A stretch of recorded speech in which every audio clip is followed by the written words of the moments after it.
So let us take second numerical, that is a figure shows a bus bar D connected to three bus bar A, B and C bus bar.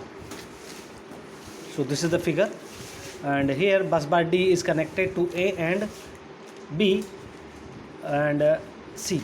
Now bus bar A, B and C, bus bar A and B operate at 220 kV while C and D operate at 132 kV. So the bus bar B is operating at 220 kV. Similarly, bus bar A is operating 220 kV, and C and D is operating at 132 kV. The transformer reactance are based on 200 MVA. The system resistance can be neglected. Assume 200 MVA and 220 kV at bus A as base. So here 220 kV and 200 MVA base is given. Draw the reactance diagram. So the first question is draw the reactance diagram. The second one is if the voltage at bus D fall by 4 kV, find the var injection at bus D to bring back the voltage bus bus voltage to its original value. So now this is the question. Here this single line diagram is given where the A is the bus which is connected to D, and D is connected to B, and D is further connected to C, and A and B are operating at 220 kV, C is operating at 132 kV, and D is operating at 132 kV. So this bus is operating at 132 kV, 132 kV. Similarly, this is B bus. Okay. Now the line reactance can be neglected. At the same time, 200 MVA and 220 kV we have to assume as a base quantity. Now due to some reason, due to short circuit, the bus voltage at D fall by 4 kV. It means what? Now the bus voltage has become 128. Okay, so now if I want to make it again 132 kV from 128 kV, how much reactive power I have to inject from this node so that I can make it 132 kV. So now let us solve this question. So first of all, this diagram will be converted into single line per unit diagram on a common base.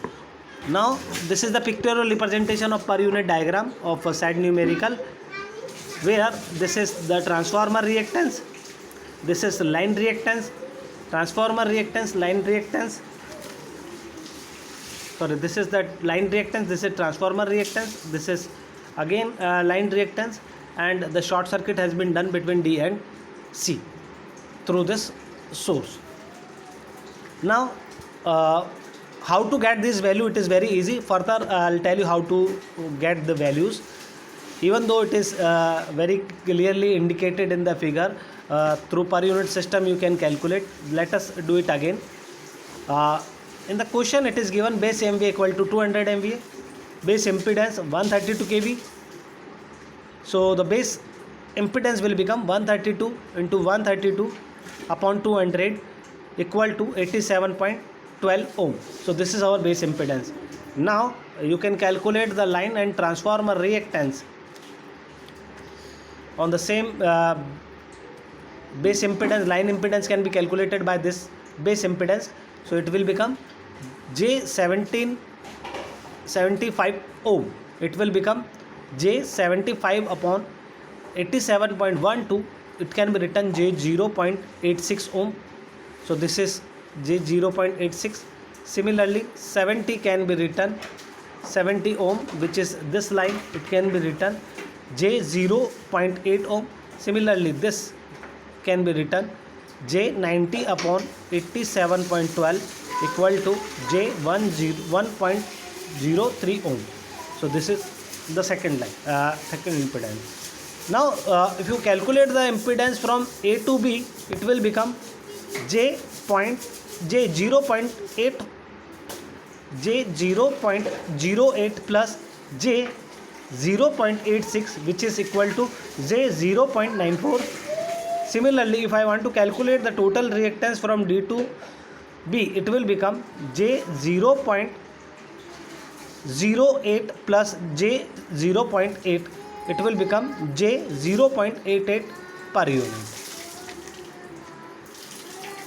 Now, because the short circuit has been occurred at this point, okay, so short circuit has been taken place over here, so we can write down the short circuit MV can be written 200 upon 0.315. So from where we are getting this 0.35?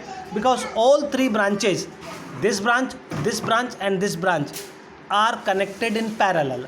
I hope you are getting my points. So if you solve this equation, so this is connected like this, further it is connected like this, and this is connected like this.